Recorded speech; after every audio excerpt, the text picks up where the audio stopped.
Assalamualaikum warahmatullahi wabarakatuh. Perkenalkan, nama saya Rintis Dwi Ramaningsih dengan NIM 112110630. Saya dari kelas MA 21B02. Oke, saya di sini ingin menjelaskan tentang materi kuliah saya, yaitu statistika. Mungkin belum banyak yang mengenal tentang statistika kan.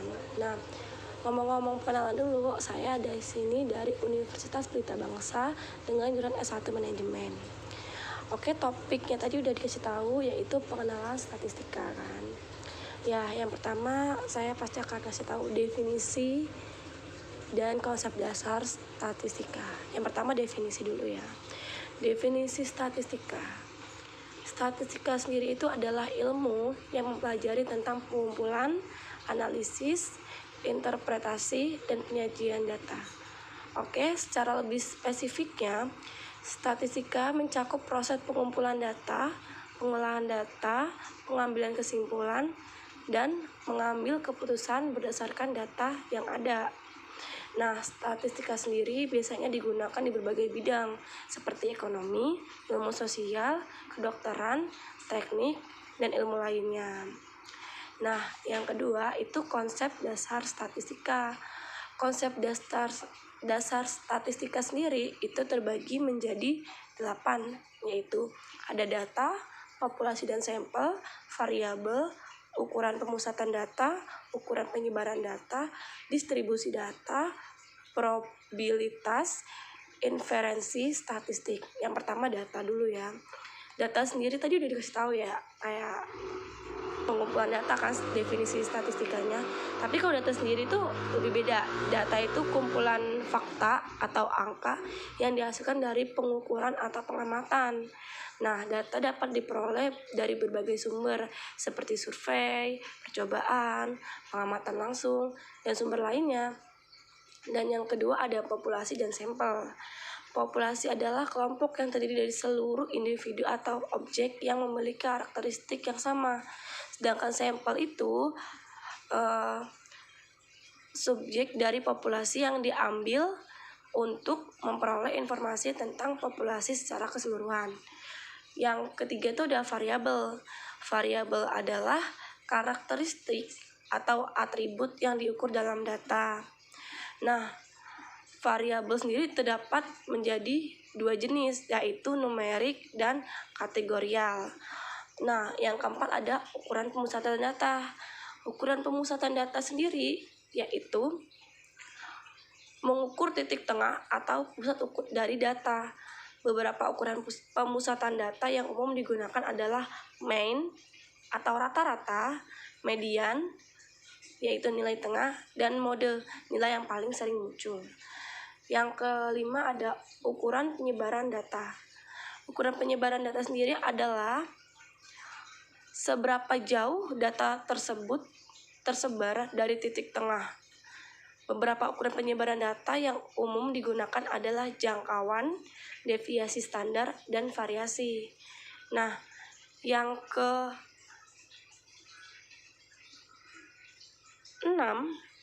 yang keenam ya, yaitu distribusi data.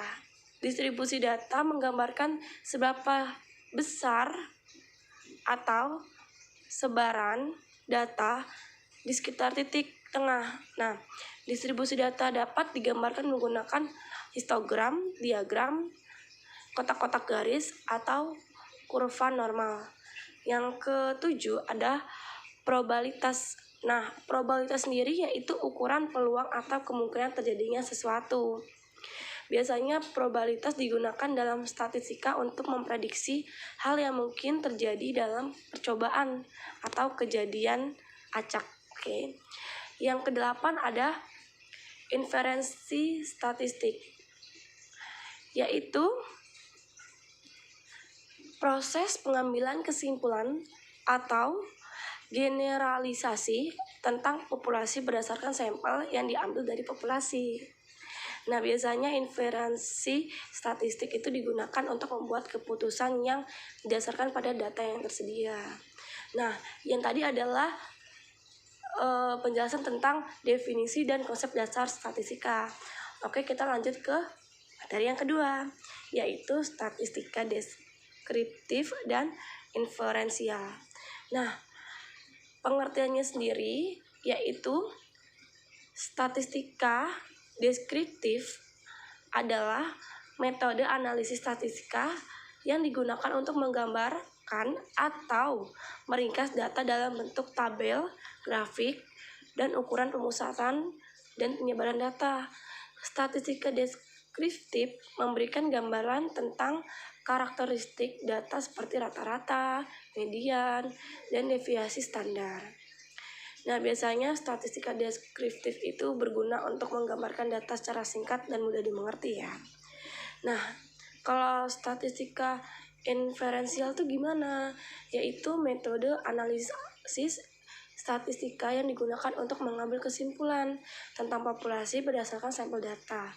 Nah, statistika inferensial memungkinkan kita untuk membuat generalisasi tentang populasi berdasarkan sampel data. Nah, di sini aku akan jelasin perbedaan statistika deskriptif dan inferensial. Yaitu dari tujuannya ya. Tujuannya, kalau statistika deskriptif itu digunakan untuk menggambarkan grafik atau meringkas data dalam bentuk tabel, grafik, dan ukuran pemusatan data dan menyebarkan data. Sedangkan statistika inferensial digunakan untuk mengambil kesimpulan tentang populasi hasil sampel. Udah jelas ya. Kalau statistika deskripsi itu untuk menggambarkan atau meringkas data dalam bentuk tabel dan grafik. Sedangkan kalau inferensial itu digunakan untuk mengambil kesimpulan tentang populasi berdasarkan sampel data. Nah, yang kedua itu dari pengambilan keputusan. Nah, kalau statistika deskripsi itu memberikan gambaran tentang karakteristik data rata-rata, median, dan deviasi standar. Dan statistika deskripsi tidak memberikan kesimpulan tentang populasi secara keseluruhan.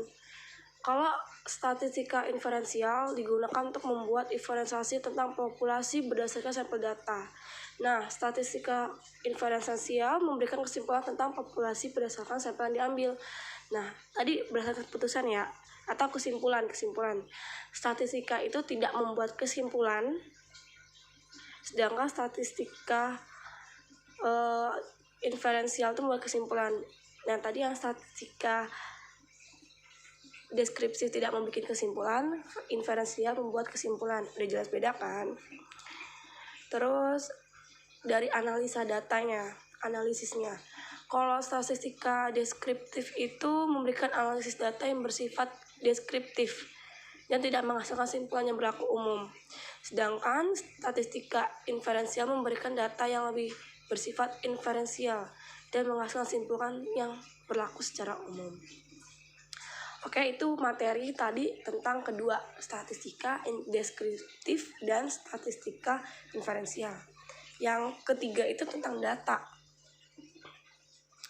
Tadi udah jelasin ya. Data sendiri itu adalah fakta atau informasi yang dikumpulkan, diamati dan dihasilkan melalui proses pengukuran atau informasi data. Data itu ada yang berupa angka, kata-kata, gambar, suara, atau bentuk lainnya dari referensi informasi. Udah jelas ya, data itu bisa berupa angka, kata-kata, gambar, suara, atau bentuk lainnya. Nah, di sini aku akan jelasin tentang pengertian data. Tadi udah. Yang kedua ada jenis-jenis data. Jenis-jenis data sendiri itu ada data kualitatif, data kuantitatif, data diskret, data kontinu, data primer, dan data sekunder. Oke, pertama-tama data kuantitatif ya.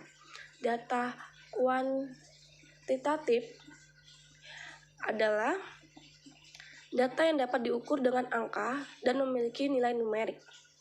Data ini biasanya digunakan untuk menjelaskan kuantitas atau jumlah suatu fenomena. Contohnya ya, contoh data kuantitatif adalah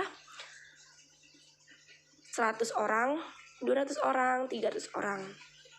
Itu jumlah orang ya. Ada juga yang berat badan kayak 50 kilo, 60 kilo, 70 kilo. Ada usia, contohnya 30 30 tahun, 50 tahun, 60 tahun. Terus waktu tempuh itu masuknya ke data kuantitatif, yaitu 30 menit, 1 jam, atau 2 jam. Yang kedua ada data kualitatif. Beda ya, tadi kuantitatif, sekarang kualitatif, yaitu data yang bersifat deskriptif dan tidak dapat diukur dalam angka. Tidak dapat diukur dengan angka ya. Data ini terdiri dari kategori atau atribut yang dapat digunakan untuk menjelaskan suatu fenomena. Contohnya data kualitatif adalah jenis kelamin, warna mata, agama, pendidikan, atau bahasa yang digunakan.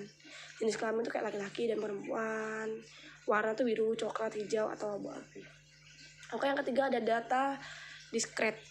Nah, data diskret sendiri itu ya adalah data kuantitatif yang terdiri dari nilai yang terbatas atau terpisah dan hanya dapat diukur dalam nilai bulat atau bilangan bulat. Nah, data diskret sendiri itu contohnya nih ya, jumlah koin yang akan dilemparkan, jumlah mahasiswa dalam kelas, jumlah mobil yang lewat. Nah, yang keempat ada data kontinu. Apa sih data kontinu itu? Data kontinu adalah data kuantitatif. Nah, ada sangkut tempat yang tadi yang aku jelasin. Data kontinu adalah data kuantitatif yang dapat memiliki nilai di antara dua angka yang terdekat dan dapat diukur dalam nilai yang berkisaran. Nilai data kontinu dapat dipecahkan menjadi nilai yang lebih kecil. Contoh data kontinu adalah tinggi badan, berat badan, atau waktu tempuh. Nah, tadi hampir sama ya, data kualitatif, kuantitatif, diskret, dan data kontinu. Oke, data kuantitatif itu sama dengan data diskret. Cuman bedanya itu kayak kalau kuantitatif kan kayak udah tergolong kan ya, kayak jenis kelamin laki-laki dan perempuan. Kalau data diskret itu lebih kayak kita tuh kayak koin dilempar tadi kan kita nggak tahu tuh, tapi sama kayak laki-laki dan perempuan, koin itu cuma ada dua sisi, yaitu gambar sama angka. Kalau dilempar kan kita nggak tahu dia masuknya kemana ya, ke gambar apa ke angka. Nah, kurang lebih sama kayak data kuantitatif, cuma bedanya dia udah tergolongkan ya. Kalau data kuantitatif sama data kontinu juga sama. Bedanya kalau data kuantitatif tuh kayak nih contohnya tinggi badan. Ya udah, tinggi badan ada yang 70, 50, 100 gitu kan, 75 gitu kan. Nah, terus kalau data kontinu itu lebih diurutin nih, kayak 50 kilo ke 60 kilo ke 70 kilo gitu kan. Pokoknya lebih keurutan gitu. Nah, terus ada data primer. Data primer sendiri adalah data yang dikumpulkan oleh peneliti atau perusahaan sendiri dari sumber pertama. Data ini dikumpulkan melalui penelitian yang dilakukan menggunakan metode penelitian tertentu seperti survei, wawancara, atau observasi. Nah, contoh data primer itu adalah hasil keputusan pelanggan, hasil wawancara dengan karyawan, atau hasil observasi perilaku konsumen di toko. Lebih kayak kita ini ya, data kayak gitu kayak lebih kita lihat survei kayak reaksi pelanggan gitu kan. Kalau dia baik ya berarti baik juga buat kitanya gitu kan. Kalau data sekunder tuh lebih kayak data yang dikumpulkan dan dipublikasikan oleh sumber lain. Data ini bisa diperoleh dari berbagai sumber seperti publikasi akademis, data dari badan pemerintahan atau lembaga swadaya masyarakat, atau data dari organisasi komersial. Biasanya data ini digunakan untuk mengidentifikasi tren pasar atau melakukan analisis historis. Contohnya itu data sensus penduduk, data penjualan produk dari suatu industri, atau data kecelakaan lalu lintas. Nah, beda ya. Kalau data primer itu kita tuh lebih kayak ingin menilai kepuasan seorang, kayak contohnya kuesioner ya. Kita kasih tahu ini seperti ini, apa respon mereka. Nah, sedangkan kalau data sekunder itu emang data yang benar-benar terjadi gitu, kayak kecelakaan lalu lintas itu harus ada datanya, udah benar terjadi gitu kan. Kalau itu kan primer itu kita lebih kayak ingin mengetahui review dari seseorang tersebut, atau oh kita membuat produk ini nih, apa komentar mereka gitu. Kita masih data primer ya, apa tanggapan mereka.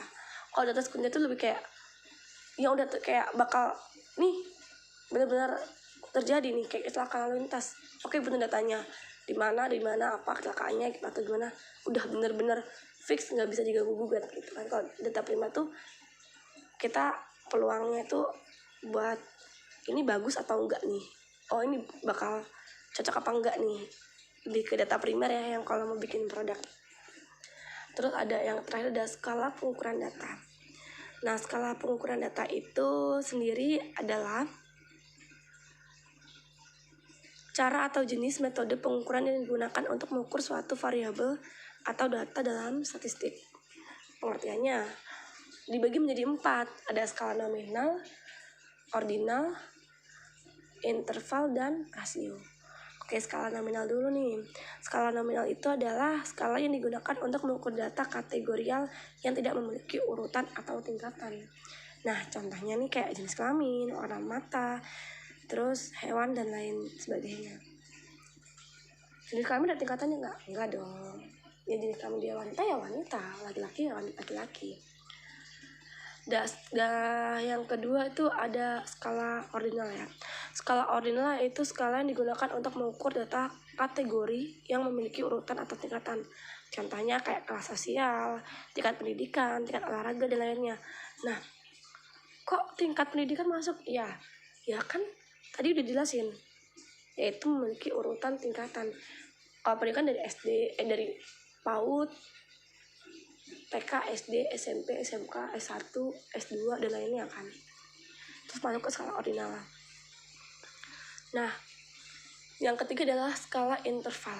Nah, skala interval itu yaitu skala yang digunakan untuk mengukur data numerik yang memiliki urutan dan jarak interval yang sama di nilai akhir. Nah, contohnya kayak suhu dalam Celcius atau Fahrenheit, waktu, skala IQ, dan sebagainya.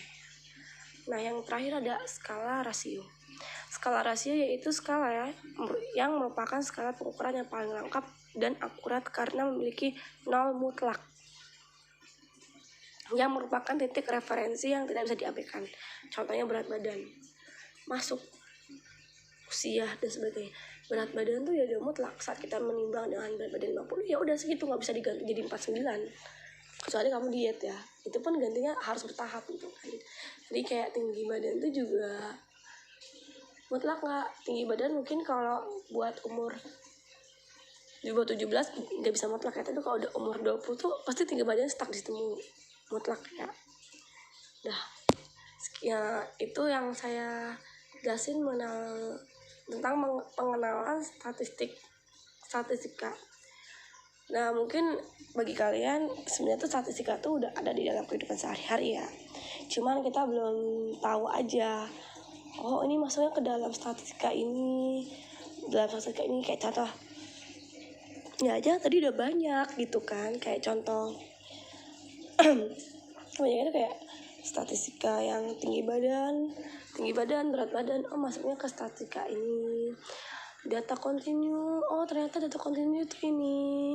Oh, tentang survei itu masuknya ke data primer. Oh, ini kita tuh sebenarnya udah ada di kehidupan sehari-hari, cuman kitanya aja yang nggak tahu nama-namanya aja, kayak nama-nama statistikanya gitu kan. Nah, sekian presentasi dari saya. Maaf jika ada kesalahan kata atau kurang jelas, mohon dimaklumi. Saya Rizky Pratamaningsih mengucapkan terima kasih banyak. Saya akhiri, wassalamualaikum warahmatullahi wabarakatuh.